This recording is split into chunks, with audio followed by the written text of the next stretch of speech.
Good morning. My name is John Westland. I want to give you a little bit more idea of who I am and also about the state of my project that you have perhaps viewed online. I have a blog. It is located at definitionofholy.blogspot.com. Again, definitionofholy.blogspot.com. You can also type in my name, John Westland, and type in definition of holy, and I'm sure you'd find me easily on Google or Yahoo or Bing or any other ones. So anyway, let me start with this. I want to tell you a little bit about myself today. I want to tell you a little bit about the state of my project that I'm working on. And my real reason today for putting out this video is two things: the events of yesterday with the election here in November, the presidential election, and also to give you more of an idea of who I am. For a long time you've been able to see a still photo of me online, but that doesn't tell you much about me. And I feel that this video may help tell you a little bit more about who I am and why I'm doing what I'm doing. So let me begin with this project on the definition of holy at its very beginning for me. It started in November 2004, ironically 8 years ago. And it happened that as I learned this idea of holy and its new definition, I came to the realization I really wasn't aware of this definition previously. And that from a person who's grown up in the church, who's gone to Christian schools, including colleges and seminaries, and I was puzzled by this. How could I not know? So let me begin there. It all started 8 years ago. Secondly, I want to tell you something about the amount of work I've done since that time. You can see 3 bookcases located behind me here in my office. If you were able to see right now the lower shelf, you would see white notebooks nearly spanning those entire 3 bookshelves. In fact, maybe I should say a full 2 and maybe a half or a quarter into the 3rd bookcase. As you might imagine, this is quite a bit of material. Most of this material is the evidence that I've gathered over time, and also some bit of the writing I've done online myself on the topic of holy. But let me begin with this. It is important that you and I understand the difference between being a knower on a topic and being a teacher on that same topic. Let me illustrate. When I was in junior high, I had a very good teacher of French who worked very hard to make us enthusiastic studiers of French. It didn't always work. But there was an interesting experience that she went through that was very telling. She loved French. So she really looked forward to a trip to France and speaking to the French people. But lo and behold, when she came back, she had a little bit different feeling about her experience than what she anticipated. Basically, her experience was that she was ridiculed, and in some sense I guess made fun of, by the French, who quickly identified that she was not a native French speaker. In other words, in my terms, and maybe also biblical terms, she was a studier of French, who was very expert in what she had studied, and she was a fully qualified teacher. But she hadn't really gone through the same experience in terms of being a learner of French and then becoming a knower of French. The ideal is to have both.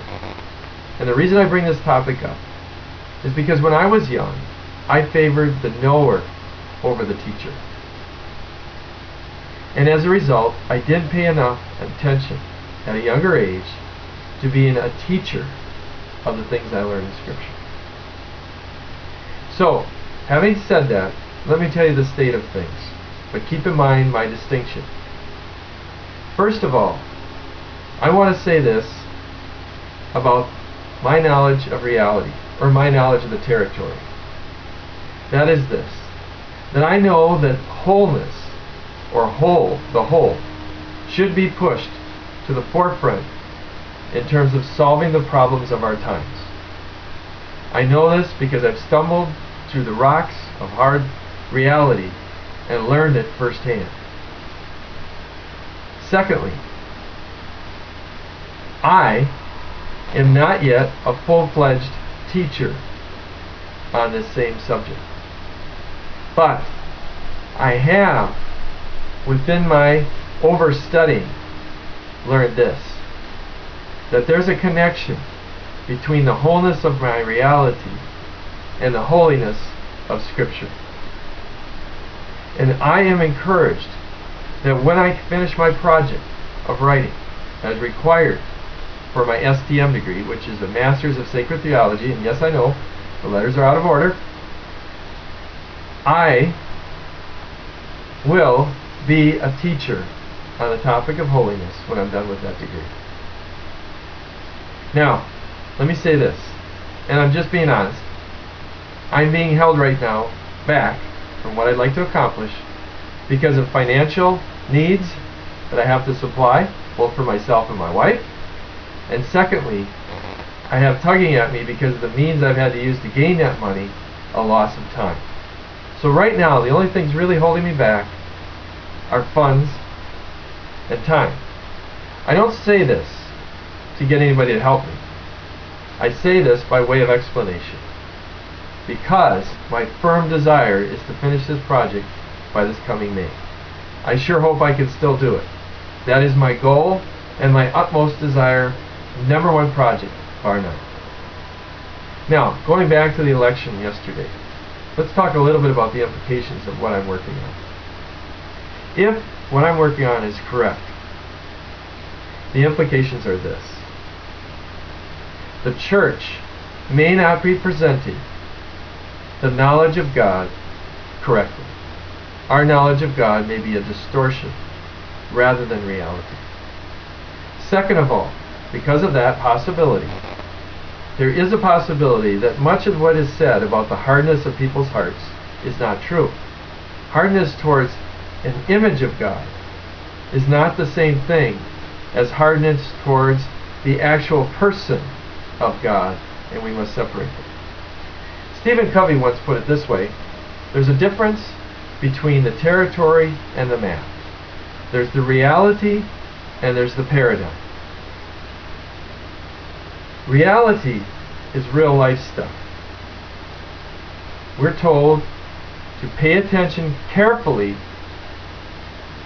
to life and teaching. Life is very important. That's the reality. But teaching is also equally important. As a knower, I want to come out and say I am concerned about what I see in the Christian church. But as a teacher, or one who's a studier moving towards being a full-fledged teacher, I still see I have some work ahead of me. But it's all done in this sense. I've overstudied, I've seen the territory, I've seen how it can be done. All I need to do now is commit it to paper and have it peer-reviewed and approved. That's all I got left ahead. So let me say again, this is why I am so diligently working on this project to the best of my ability. I wish my abilities were higher, that I was faster, that I could get this done quicker. But reality is, for a series of reasons, I'm running behind where I'd like to be. So let me wrap up by saying this. Thank you, all my teachers, including Mom and Dad. Thank you for teaching me the value of the map, namely the Bible. But also thank you for teaching me to never ignore reality, to always take it on for what it is. Please continue to comment on this blog and give me your feedback. I'd love to interact with you. Take care.